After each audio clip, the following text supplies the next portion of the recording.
Joie éternelle, une église, une famille, bienvenue à Joie éternelle. Nous allons commencer par une lecture. Le titre de la prédication d'aujourd'hui est « La prière fervente du juste ». La prière fervente du juste. Luc chapitre 11, de 5 à 13. Luc 11, 5 à 13, nous allons lire.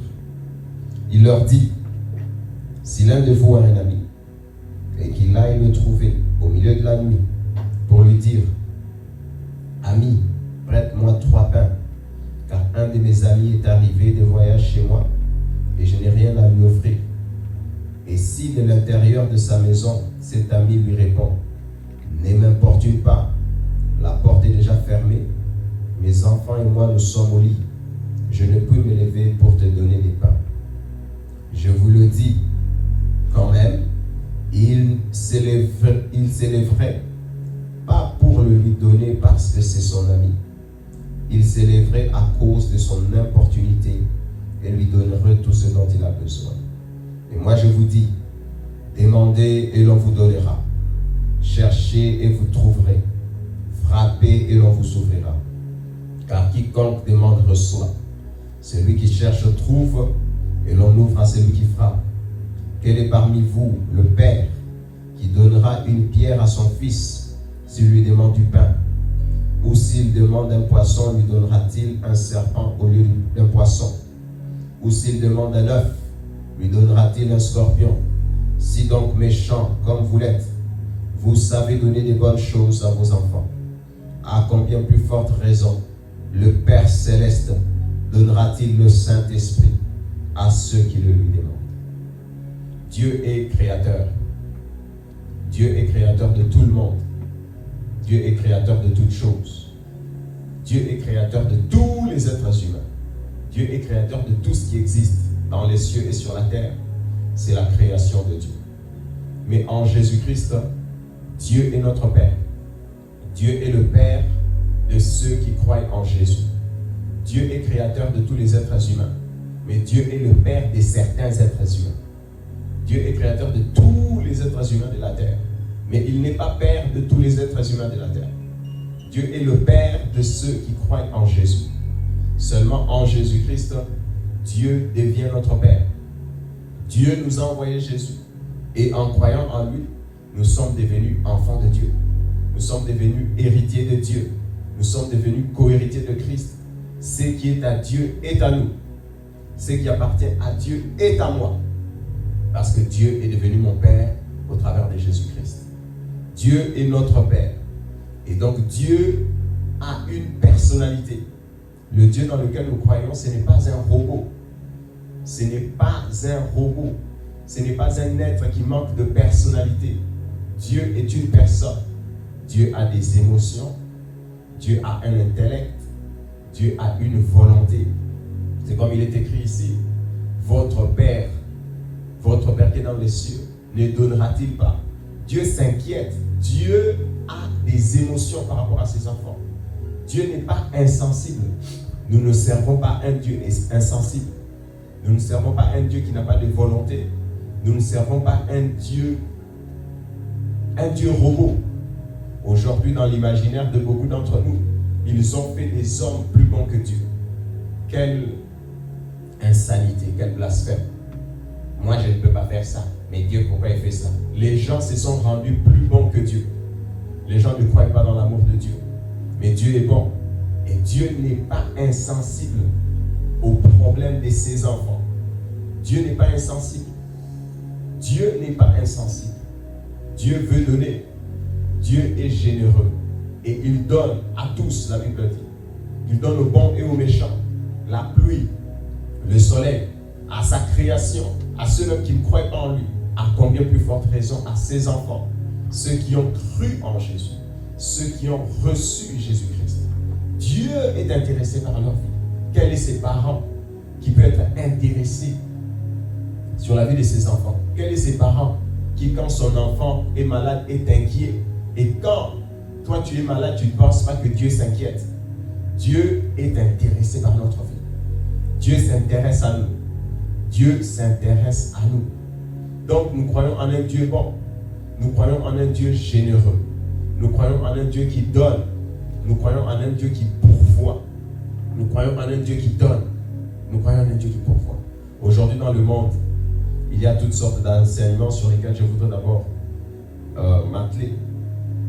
Nous ne recevons pas de Dieu. La Bible dit, demandez, on vous donnera. Cherchez, vous trouverez. Frappez, l'on vous ouvrira. On demande à Dieu. On demande à une personne. Notre Dieu est une personne. Il entend nos prières. Il voit notre situation. Il s'inquiète. Nous demandons à une personne. Nous demandons à Dieu. Nous ne demandons pas à l'univers. Nous demandons à Dieu. Nous demandons à Dieu. Aujourd'hui, je voudrais pour nous les chrétiens défaire deux enseignements. Quand nous demandons à Dieu, ce n'est pas, comment on appelle, la loi de l'attraction. Le fait de beaucoup penser à quelque chose, le fait de confesser quelque chose, puis la chose va venir à toi. Non. Nous demandons à Dieu. Si tu me demandes quelque chose, même si tu fais ta loi d'attraction, si moi je ne te donne pas, je ne te donne pas. Ce n'est pas la loi d'attraction. Tu ne vas pas forcer Dieu, tu ne vas pas tordre la main de Dieu. La loi d'attraction a en elle-même donc un pouvoir spirituel. Ce n'est pas ce que nous croyons. Nous croyons que Dieu donne généreusement quand nous demandons par la foi. Nous ne croyons pas non plus à ces enseignements du genre l'imagination. Même les chrétiens y croient. L'imagination. Quand tu demandes à Dieu, tu dois picture. C'est que tu crois. Si tu demandes à Dieu une voiture rouge, par exemple, tu dois la voir vraiment voiture rouge, Mercedes-Benz avec des chaises rouges, avec tout rouge. Quand tu vois ça maintenant comme ça, quand tu picture, et puis tu pries. Nous ne croyons pas dans ça. Nous ne croyons pas dans ça. Nous ne croyons pas dans ça. Comment tu vas picture le Saint-Esprit? Dieu veut donner le Saint-Esprit. Picture le Saint-Esprit dans ton imagination. Tu l'as déjà vu. Tu vas le picture comment? Comment tu vas picture le Saint-Esprit? Dieu veut donner le Saint-Esprit. Bon, maintenant, imagine le Saint-Esprit. Tu l'imagines comment? Tu ne l'as jamais vu et tu ne le verras pas. Le Saint-Esprit est esprit. Ce qui se voit, ce sont ses œuvres. Ce qui se voit, ce sont les œuvres du Saint-Esprit. Comment tu vas picture le Saint-Esprit? La Bible dit que si quelqu'un manque de sagesse, qu'il la demande à Dieu. Comment tu vas picture la sagesse? Comment tu vas picture la sagesse? Après, ils vont nous expliquer que non. Imagine-toi en train d'agir dans la sagesse. Mais ça, c'est autre chose. Imagine d'abord la sagesse, c'est quoi? Picture la sagesse. Comme tu étais en train de picture la voiture. Comme tu étais en train de picture ta chaise ou ton truc. N'imagine pas en train de rouler. Imagine d'abord la voiture avant de rouler dedans. Comment tu vas picture le Saint-Esprit? Comment tu vas visualiser le Saint-Esprit? Tu vas les visualiser comment? Comment tu vas visualiser le Saint-Esprit? Comment tu vas visualiser le Saint-Esprit? Il y a plein de choses que nous demandons à Dieu. Il y a plein de choses qui ne sont pas matérielles ou matière que nous demandons à Dieu, que tu ne peux pas forcément picture. Nous demandons à une personne. Nous demandons à notre Dieu. La visualisation en elle-même a genre une puissance spirituelle. Quand tu vas visualiser, alors cette chose va venir à toi. Nous ne croyons pas ça. Nous croyons dans la demande à notre Père qui nous donne. Comme mes enfants me demandent, ils n'ont pas besoin de visualiser. Ils ont besoin de me demander. Ils ont besoin de me demander. Moi, je suis une personne. Je m'inquiète. Je me soucie de leur vie. Nous ne demandons pas, nous ne pratiquons pas le mysticisme. La visualisation, la loi de l'attraction, les confessions positives et toutes ces choses-là. Nous demandons à Dieu. Nous demandons à notre Père qui est un être. Nous croyons que Dieu a une volonté. Il a des émotions. Il parle. Il entend. Dieu est une personne. Dieu est une personne. Dieu est une personne. Dieu a une personnalité. Et c'est à lui que nous demandons. C'est à lui que nous demandons. Donc nous, ce que nous faisons, la Bible dit une seule chose. Que celui qui ne croit pas ne recevra pas. La Bible ne dit pas que celui qui n'a pas de visualisation ne recevra pas. Non. La Bible dit que si celui qui demande doute, qu'il ne s'imagine pas. Et là-bas, on ne parle pas d'imagination. Qu'il ne s'imagine pas, qu'il ne pense même pas, qu'il ne rêve même pas. C'est une figure. C'est pas... Non, ce n'est pas ça. Parce que la Bible ne dit pas que celui qui reçoit parce qu'il sait imaginer. Non, celui qui reçoit parce qu'il a la foi. Ce n'est pas le contraire. Qu'il ne s'imagine même pas. Donc celui qui s'imagine va recevoir. Non, ce n'est pas ce que la Bible dit. La Bible dit que celui qui croit va recevoir. La Bible ne dit pas celui qui s'imagine va recevoir. La Bible dit celui qui croit, c'est celui-là qui va recevoir. Ce n'est pas celui qui s'imagine qui va recevoir. Non. Non, non. La Bible parle de la foi en Dieu, la confiance en Dieu, pas de l'imagination. Pas de l'imagination. Nous croyons. Celui qui croit reçoit. Celui qui ne croit pas, qui ne s'imagine pas, qui ne rêve pas, qui ne pense même pas, donc ça ne viendra pas. Mais celui qui croit recevra de Dieu. Celui qui croit recevra de Dieu. Celui qui croit recevra de Dieu. Donc notre foi, ce n'est pas dans tous ces enseignements, l'imagination, la visualisation et toutes ces choses. Notre foi n'est pas dans ces choses-là. Notre foi, c'est la croyance en Dieu. Nous croyons en Dieu. Nous demandons à notre Père. Nous demandons à notre Père. Notre Père qui nous donne. Mais la Bible nous dit comment nous devons demander. La Bible nous montre comment nous devons demander. Comment nous devons demander. Avec persévérance. Avec persévérance. Avec persévérance. La Bible dit demander, chercher, frapper. Tout ça, c'est la prière. Ici, nous sommes dans le contexte de la prière. Demander, chercher, frapper. Tu demandes. Quand tu cherches, c'est encore plus actif. Quand tu frappes, c'est encore plus actif. Une prière qui est intentionnelle, qui est persévérante. Une prière intentionnelle et persévérante. Le Seigneur Jésus dit que Dieu lui donnera. Même pas par importunité. C'est l'ami qui a donné par importunité. Mais Dieu est bon. Dieu est bon. Dieu nous donne. Dieu nous donne quand nous sommes persévérants. Quand nous sommes persévérants. Cherchez, frappez. Cherchez, frappez, priez jusqu'à recevoir la réponse. C'est ce que la Bible dit. Priez jusqu'à recevoir la réponse. Cherchez, tu es en train de demander, c'est un peu passif. Après, tu dois chercher. La prière doit être intentionnelle, doit être programmée, doit être accélérée, doit être endurante. Après ça, tu dois frapper, encore plus intentionnelle, encore plus persévérante. Encore plus intentionnelle, encore plus persévérante. Et Dieu donne. Et Dieu donne. Et Dieu donne. Nous devons être persévérants. Nous avons demandé, maintenant nous devons chercher. Nous avons cherché, nous devons frapper. Nous allons prier jusqu'à ce que Dieu donne. Il faut prier. Le but de la prière, ce n'est pas prier pour prier. Ça, c'est encore le paganisme, la religion. Ils sont satisfaits d'avoir prié. Non. La satisfaction, c'est quand nous recevons. La satisfaction, ce n'est pas de prier. Aujourd'hui, j'ai prié. Non, ça ne nous intéresse pas. J'ai prié. Non. Nous, ce qui nous intéresse, as-tu reçu? C'est la question qu'il faut poser. Et c'est la question que nous devons nous poser si nous sommes dans la foi. Quand quelqu'un est dans la foi, il ne doit pas se réjouir, j'ai prié. Non, j'ai prié, ça n'intéresse personne. Tout le monde prie. C'est ceux qui reçoivent les réponses qui font la différence. C'est ceux qui reçoivent les réponses de la part de Dieu qui font la différence. Pas ceux qui prient. Prier, c'est bien. Mais as-tu reçu la réponse? As-tu reçu la réponse? As-tu été exaucé? As-tu été exaucé? As-tu été exaucé? Donc nous demandons à Dieu. Nous persévérons dans la prière. Nous sommes intentionnels dans la prière. Nous sommes endurants dans la prière. Nous sommes persévérants, nous sommes endurants. Priez, priez jusqu'à recevoir la prière. Priez jusqu'à recevoir l'exaucement, recevoir la réponse du Seigneur. Et beaucoup de gens, quand ils prient par amitié.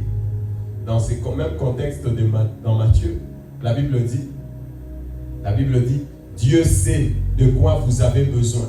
Alors certaines personnes sont là, ils prient nonchalant. Dieu sait de quoi nous avons besoin. Dieu sait. Mais Dieu sait de quoi tu as besoin, mais tu dois prier. Tu dois prier jusqu'à recevoir exaucement.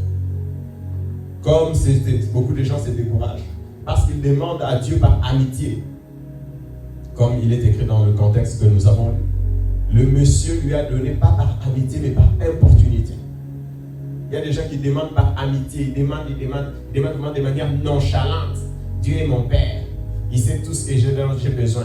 Donc il suffit que je claque des doigts et puis il va me donner. Ce n'est pas comme ça que ça fonctionne. Ce n'est pas comme ça que ça fonctionne. Tu vas claquer des doigts, ça ne va pas venir. ça ne va pas se faire. Ça ne va pas se faire. Ce n'est pas en claquant de Dieu mon père, nonchalant. C'est mon ami. Même si tu viens chez moi à 1h, tu vas juste faire tek, puis moi je vais couvrir. Non, ça ne va pas se passer comme ça. Je vais te donner, même pas par amitié, je vais te donner par importunité. Je vais te donner parce que tu auras montré que tu veux ce que tu veux. Dieu est mon père, donc je vais prier seulement 5 minutes. Dieu va me donner. Mais tu pries 5 minutes, tu verras que ça ne va pas se faire. Ça ne va pas se faire. Si tu pries comme ça ne va pas se faire. L'oisiveté, la paresse, la nonchalance, chercher, frapper. Non, on est là. Seigneur, tu connais toutes choses, tu es mon père. Donne-moi la voiture. Puis tu pars. Ok. Attends la voiture. Attends la voiture. La prière doit être fervente. La Bible déclare que la prière fervente du juste, c'est elle qui est efficace. La Bible n'a pas dit le contraire. La prière qui est fervente, c'est elle qui est efficace. La Bible n'a pas dit le contraire. Il n'y a aucun verset qui contredit ce verset. La prière doit être fervente pour être efficace. Une prière qui n'est pas fervente manque d'efficacité.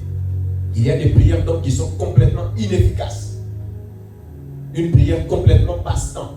Une prière complètement inefficace. La prière doit être fervente. La prière fervente du juste. La prière intense, fervente, intense du juste a une grande efficacité. Nous devons donc apprendre à prier avec ferveur. Sinon, il n'y a pas d'efficacité à cette prière. Nous devons apprendre à prier, chercher, frapper. Chercher, frapper, demander dans la prière. C'est exactement demander, chercher et frapper. Demander, chercher et frapper. Demander, chercher et frapper parce qu'il y a des portes qui sont fermées. Il faut frapper, frapper, pousser dans la prière. Pousser, pousser, pousser jusqu'à recevoir la réponse. Jusqu'à recevoir la réponse du Seigneur. Mais Dieu est généreux. Dieu est généreux. Et il ne veut pas donner n'importe quoi. La Bible dit que Dieu veut donner le Saint-Esprit à ses enfants. Dieu, le Père qui est dans le ciel, à combien plus forte raison, le Père céleste donnera-t-il le Saint-Esprit à ceux qui le lui demandent. Ici, je veux juste éclairer un problème de doctrine. Il y a beaucoup de gens qui disent le jour où tu as cru en Jésus, c'est le jour où tu as reçu le Saint-Esprit. Mais la Bible ne dit pas ça. La Bible dit que le Père donne le Saint-Esprit à ceux qui le lui demandent. Et comment on demande le Saint-Esprit? On demande le Saint-Esprit avec ferveur. On demande le Saint-Esprit avec intensité. On demande le Saint-Esprit. Le Père veut donner le Saint-Esprit à qui? À ses enfants. Le Père veut donner le Saint-Esprit à ses enfants. Mais les enfants doivent demander. On ne reçoit pas le Saint-Esprit quand on croit en Jésus. On reçoit le Saint-Esprit parce qu'on aura demandé l'Esprit Saint. Parce qu'on aura cru qu'on peut recevoir l'Esprit Saint autrement. On ne croit pas au Saint-Esprit juste parce que tu as fait la prière du Seigneur. Seigneur Jésus, reçois mon cœur. Et puis tu as reçu le Saint-Esprit. Non. Le Seigneur veut donner le Saint-Esprit. Le Seigneur veut donner le Saint-Esprit à quiconque croit. Donc on reçoit le Saint-Esprit par des prières ferventes. On reçoit la bénédiction de Dieu par une prière fervente, intense. On reçoit le Saint-Esprit par des prières ferventes. On reçoit le Saint-Esprit par des prières ferventes. On reçoit le Saint-Esprit par des prières insistantes. On reçoit le Saint-Esprit par la prière fervente. On reçoit le Saint-Esprit par la prière fervente. Et Dieu veut donner. Dieu veut donner. Dieu veut donner à quiconque demande. À quiconque demande. Parce que Dieu est généreux. Dieu est généreux. Hébreux chapitre 5. Hébreux chapitre 5. Verset 7. Hébreux 5, 7 à 9. Nous allons lire. Hébreux chapitre 5, 7 à 9. Il est écrit: celui qui, dans les jours au pluriel de sa chair, ayant présenté avec des grands cris et avec larmes au pluriel, des prières au pluriel et des supplications à celui qui pouvait le sauver de la mort, et ayant été exaucé, c'est ça le plus important, ayant été exaucé à cause de sa piété, a appris, bien qu'il fût fils, l'obéissance par les choses qu'il a souffertes, et qui, après avoir été élevé, à la perfection est devenu pour tous ceux qui lui obéissent l'auteur d'un salut éternel. Jésus, dans les jours de sa chair, pas une prière, des prières, des supplications, des prières et des supplications, des prières et des supplications à celui qui pouvait le sortir de la mort. Donc Jésus, sa résurrection, c'est l'exaucement aux prières et aux supplications. La résurrection de Jésus, c'est le fruit des prières et des supplications. Et il y a une prière particulière, celle de Luc, chapitre 22, je pense, où il a prié, il a prié intensement, jusqu'à ce que sa sueur commence à devenir des gouttes de sang. Mais ce n'est pas la seule prière, la Bible nous dit. Jésus a fait des prières et des supplications. Il y a des gens qui se découragent. Toi, tu es plus que Jésus. Jésus aussi peut dire que Dieu m'a envoyé, Dieu va me ressusciter. Je n'ai pas à prier. Dieu sait tout. J'ai déjà tout fait. Je ne vais pas prier beaucoup. Dieu sait. Je suis venu selon sa volonté. Dieu va me ressusciter. Hein? Dieu va dire. Jésus sait que Dieu va le... Mais pourquoi il prie? Il n'a qu'à rester nonchalant. Dieu sait tout. Dieu sait que je dois ressusciter. Il sait que je suis venu mourir pour ces gens. Et puis j'ai fait ce qu'il veut. Dieu n'a qu'à me ressusciter. Ah bon? Ah bon? Ah bon? Non. Non. Ce n'est pas comme ça que ça marche. La nonchalance et la paresse. Jésus, dans les jours de sa chair, il a adressé à Dieu des prières, des supplications, avec des cris. Oh Seigneur, avec des larmes. Certains d'entre nous, quand nous prions, avons-nous déjà versé des larmes? Avons-nous déjà versé des larmes? As-tu déjà versé des larmes dans la prière? As-tu déjà supplié Dieu pour quelque chose? Tu supplies, tu demandes. Si Jésus a pleuré, toi tu ne pleures pas. Mais toi tu es plus que Jésus. Toi tu es plus que Jésus. Dans les jours de ta chair, tu n'as jamais lancé des cris et même pas des larmes. Toi tu es plus que Jésus. Toi tu es plus que Jésus. Jésus a versé des larmes, suppliant Dieu, versant des larmes. S'il te plaît, agis, sors-moi de la mort. Et nous, on est là. Dieu sait tout. Des paresseux. Dieu sait tout. Dieu connaît mon cœur. Dieu sait ci, Dieu sait là. Mais c'est pour ça que la vie ne change pas. Or, notre vie est la réflexion de notre vie de prière. Ma vie est le reflet des exaucements que je reçois. Ta vie est le reflet de ta vie de prière. Ta vie n'est que le reflet de ta vie de prière.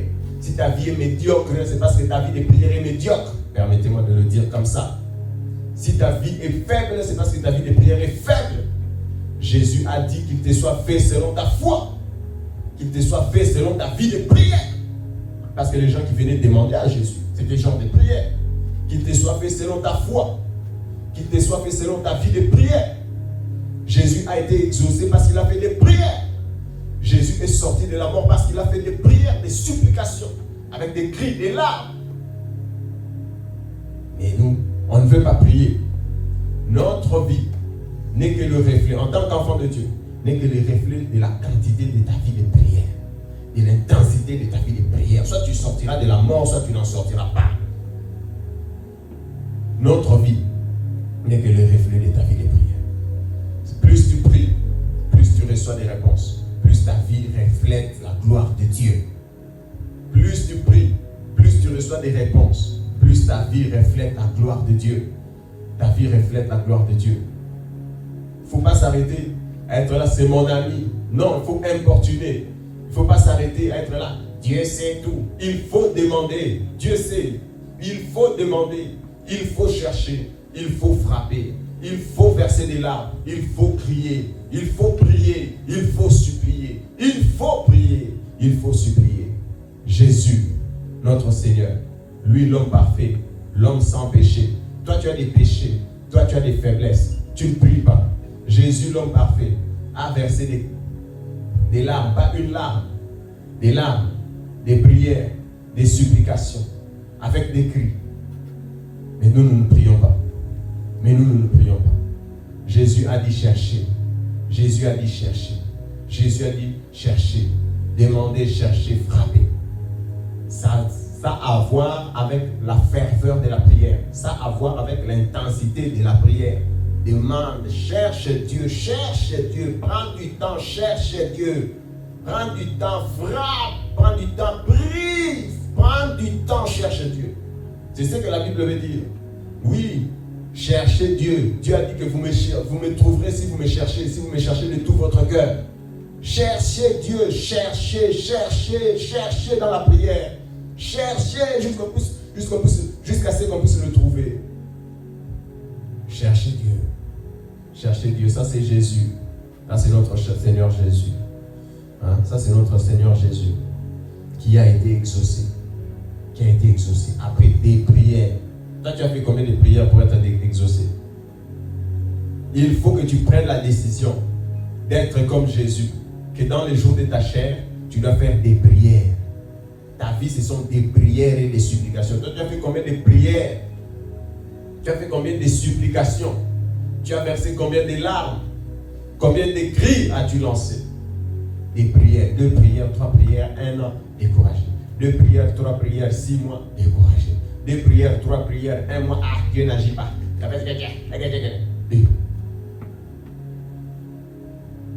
Dieu Jésus, pendant les jours de sa chair, il faisait que prier. Jésus. On ne parle pas de quelqu'un. Jésus, le Fils de Dieu. Dieu devenu un homme. Il a prié. Et la Bible parle d'Élie. Nous allons clôturer. La Bible parle d'Élie, qui était un homme. J'aime beaucoup ces versets. Quand je prends Élie, je lui mets souvent tous les défauts que j'ai. Parce que c'est ce que la Bible dit. Il était un homme de la même nature que moi. Mais il a prié. La Bible dit qu'il a prié. Pas des prières juste de... Non! Pas une prière juste banale. Non! Il a prié avec ferveur. Il a prié avec intensité. Il a prié. Il a cherché. Il a frappé. Et il a été exaucé. Élie a fermé le ciel en Israël. Élie a ouvert le ciel. Qu'est-ce que la prière ne peut pas faire? Qu'est-ce que la prière ne peut pas faire? Oh mon Dieu, qu'est-ce que la prière ne peut pas faire? Qu'est-ce que la prière ne peut pas faire? La Bible dit que la prière fervente. Mais c'est pour ça que la prière fervente a une grande efficacité. Prends le temps dans la prière. Prends le temps. Fermer le ciel. Qu'est-ce que la prière d'un juste ne peut pas faire? Qu'est-ce que la prière d'un enfant de Dieu ne peut pas faire? Qu'est-ce que la prière d'un enfant de Dieu ne peut pas faire? On ne prie pas. C'est pour ça que notre vie est médiocre. Et on est là, c'est là. On regarde les films 3 heures, 4 heures, on prie 10 minutes. Puis on dit, Dieu n'agit pas. Dieu n'agit pas. Dieu n'agit pas. Dieu n'agit pas. Qu'est-ce que la prière ne peut pas faire? Fermer le ciel, ouvrir la mer. Qu'est-ce que la prière ne peut pas faire? Qu'est-ce que la prière ne peut pas faire? Mais quelle prière? La prière fervente. La prière fervente du juste. Et quand vous lisez dans Roi, vous voyez que Élie était déterminé. Même la position qu'il prend pour la prière, tu sens que non. Ici, ça ne blague plus. Ici, vraiment, ça ne blague plus. Il prend sa tête, il met entre ses genoux. Il prie. Tu sens vraiment que ça, c'est une position décidée. Il y a des gens, même certains d'entre nous, tu peux ressentir de temps en temps que non, tu ressens mal la colère. Non, là, maintenant, je vais prier, puis on va voir. Tu pries, tu prends la décision de prier. La ferveur est déjà dans les cœurs. Et qu'est-ce que la prière ne peut pas faire? Notre vie est le reflet de notre vie de prière. Ce qui se passe dans ta vie est le reflet de ta vie de prière. De ta vie de prière. Dieu est bon. Dieu donne généreusement. Mais as-tu la capacité de recevoir? As-tu la capacité de recevoir? On reçoit par la prière. On reçoit après avoir prié. On reçoit parce qu'on prie. Et Dieu intervient dans notre vie. C'est ça qui fait que Dieu intervient dans nos vies. Plus tu as des exaucements, plus ta vie reflète la gloire de Dieu. Plus tu as des exaucements, plus ta vie reflète la gloire de Dieu. Et donc aujourd'hui, je nous appelle à un esprit de prière. Pas une prière vaine, pas une prière blablatée, une prière comme Jésus. Grand cri, chaude larme, une prière fervente. Cherche Dieu dans la prière. Cherche Dieu dans la prière. Prends le temps de prier. Prends le temps de prier. Consacre des jours pour prier. Prends le temps de prier. Et tu verras si Dieu ne fait rien. Et tu verras si le ciel ne se ferme ou ne s'ouvre. Et tu verras. Élie a prié. Élie a prié. Jésus a prié. La Bible dit qu'il a été exaucé. Qu'il a été exaucé. Nous allons prier pour que le Seigneur nous donne un esprit de prière, l'intensité, la ferveur dans la prière. La Bible dit que c'est la prière fervente qui a une grande efficacité, Nous allons prier pour que Dieu nous répande sur nous un esprit de prière comme il est écrit dans Zacharie. Zacharie 12, verset 10. Que Dieu répand sur nous un esprit de prière, un esprit de supplication, un esprit d'intercession, un esprit de prière. Verse des larmes.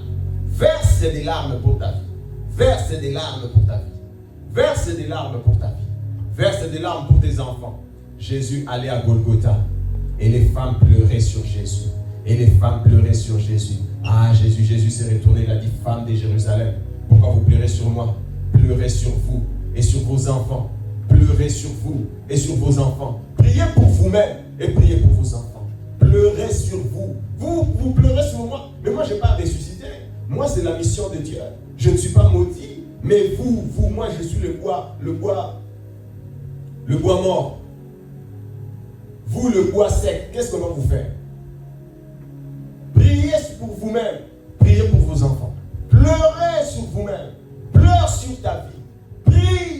Priez pour vous et priez pour vos enfants. Femmes de Jérusalem, pleurez sur vous-même et pleurez sur vos enfants. Quel est cet homme qui part être crucifié? Les gens lui montrent une compassion humaine. Oh Jésus lui dit, je n'ai pas besoin de cette compassion.